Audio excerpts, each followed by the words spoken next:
Assalamualaikum warahmatullahi wabarakatuh. Perkenalkan kami dari kelompok 2 ingin mempresentasikan hasil dari diskusi kami, yaitu analisis kasus fraud pada PT Asuransi Jiwasraya. Yang pertama, mari perkenalkan anggota saya. Di sebelah kanan saya Nuraida Rizky Salsabila, di sebelah kiri saya Isratul Jannah, dan saya sendiri sebagai moderator Muhammad Ali Fauzan. Dan untuk efisienkan waktu, izinkan kami untuk memulai presentasi kami yang akan dibawakan oleh saudari Nuraida Rizky Salsabila. Kepada saudari dipersilakan. Baik, saya akan membacakan materi pertama, yaitu PT Asuransi Jiwasraya atau PT Persero pernah menjadi salah satu pilar industri asuransi di Indonesia. Kini berada di penghujung perjalanannya, perusahaan asuransi jiwa tertua di tanah air ini tengah menjalani proses likuidasi setelah terjerat skandal korupsi megah yang menghebohkan publik dan menyeret sejumlah petinggi perusahaan ke ranah hukum. Selanjutnya, saya akan membacakan sejarah singkat dari PT Persero, yaitu didirikan pada 31 Desember 1859 dengan nama Netherlands Indies. Sebut nama singkatannya yaitu NILL-NIJ.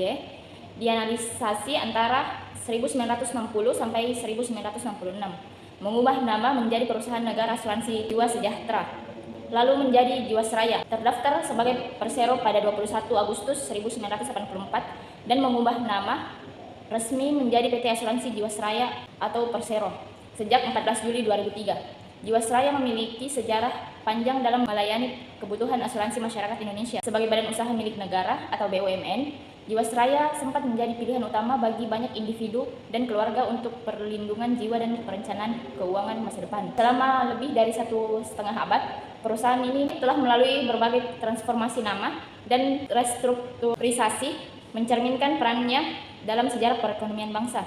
Visinya yaitu menjadi perusahaan asuransi jiwa yang sehat dan tangguh. Adapun misinya yaitu meliputi orientasi pelanggan, distribusi berbasis TI, penciptaan nilai bagi pemangku kepentingan, dan penerapan tata kelola perusahaan yang baik.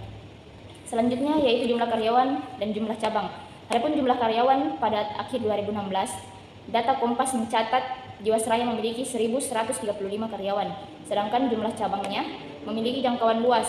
Kantor pusat memiliki 14 kantor wilayah, 71 kantor cabang, 494 unit kerja area, serta sekitar 15.000 agen di seluruh Indonesia. Selanjutnya saya persilakan ke pemateri kedua untuk menjelaskan materinya. Baik, saya akan menjelaskan materi selanjutnya, itu bagian dari daftar pelaku yang terbagi dua menjadi pelaku utama. Daftar pelaku utama yang pertama Hendrisman Rahim dengan jabatan mantan Direktur Utama Jiwasraya. Dia menjabat dari tahun 2008 sampai 2018. Perannya dalam kasus fraud ini adalah menyetujui investasi di saham dan reksadana berkualitas rendah dan tidak sesuai dengan prinsip kehati-hatian. Dia divonis seumur hidup penjara berdasar putusan 2020 Pengadilan Negeri Tipikor Jakarta Pusat. Pelaku kedua yaitu Hari Prasetyo, jabatannya mantan Direktur Keuangan Jiwasraya. Perannya ialah merancang skema investasi agresif berisiko tinggi untuk menutup kewajiban jangka pendek menggunakan dana nasabah jangka panjang. Dia divonis seumur hidup penjara.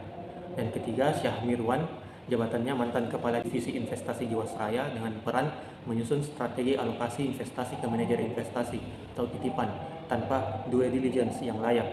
Dia divonis seumur hidup penjara. Dan untuk pelaku swasta, yang pertama Beni Cokro Saputro, jabatannya ya Komisaris PT Hanson Internasional Terbuka. Perannya memanfaatkan dana investasi Jiwasraya untuk membeli saham-saham gorengan dan mengendalikan pergerakan harga pasar. Dia divonis seumur hidup penjara. Kerugian negara yang dikaitkan hingga sebesar 6.078 triliun. Kedua ialah Heru Hidayat, jabatannya Komisaris PT Trada Alam Minera Terbuka. Dia berperan sama seperti Beni, diduga mengatur portofolio investasi Jiwasraya demi kepentingan pribadi dan kelompok. Dia divonis seumur hidup penjara, serta hukum tambahan ialah uang pengganti sebesar 10,7 triliun dalam kasus berbeda yaitu korupsi Asabri. Yang selanjutnya ialah skema fraud yang digunakan. Yang pertama, penempatan dana premi polis nasabah ke saham-saham yang dimanipulasi atau digoreng. Yang kedua, investasi ke reksadana yang dikelola oleh manajer investasi titipan tanpa dasar keuangan yang sehat. Yang ketiga, menjanjikan imbal hasil sangat tinggi hingga 12% pada produk JS Saving Plan di luar kewajaran pasar. Yang keempat, memanipulasi laporan keuangan agar terlihat sehat. untuk menarik dana nasabah baru, disebut juga dengan Ponzi Scam terselubung. Kondisi terkini Jiwasraya.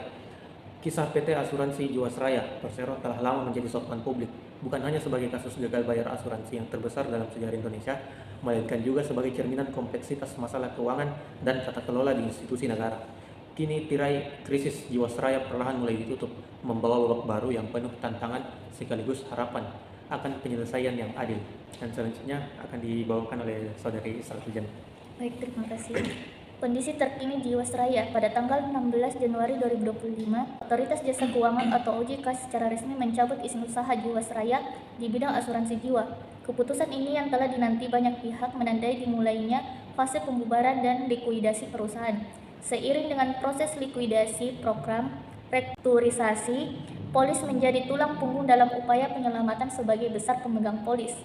Hingga akhir tahun 2023, data menunjukkan bahwa program ini telah mencapai angka keberhasilan yang sangat tinggi, dengan hampir 99,7% hingga 99,9% pemegang polis telah menyetujui restrukturisasi dan dialihkan ke PT Asuransi Jiwa atau IFG Life sebagai entitas baru di bawah Indonesia Financial Group atau IFG telah menerima pengalihan polis senilai 37,89 triliun dan sebagian besar dari jumlah tersebut sekitar 13,95 triliun telah dibayarkan.